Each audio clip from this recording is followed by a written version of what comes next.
Oblačinska višnja je jedna autohtona sorta višnje, która selektowana u oblačinskim kraju u Srbiji jak industrijna višnja.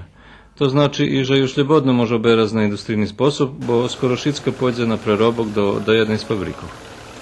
Prave prešviče i tunjše oberanje u Verbaskim Savi Kovačeviću še to roku odlučili kupiti samohodni oberač, odnosno trešač višnju.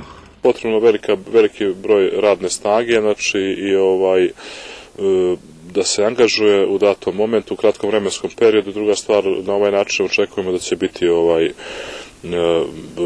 manje utrošci, znači novca za berbu, znači tako da je to je sad prvi dani koji koristimo, vidjet ćemo, ne mogu pobliže reći tačno podatke sve, ali vidjet ćemo do kraja berbe kakva je situacija.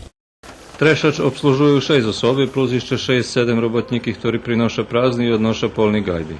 Na tim podprijemstve, za rozliku od ovocniku u centralnej Srbiji, gdje urožaj zmiešani i 50%, očekuju solidni urožaj, menšiljem kolo 20% u odnošenju na prešli rok.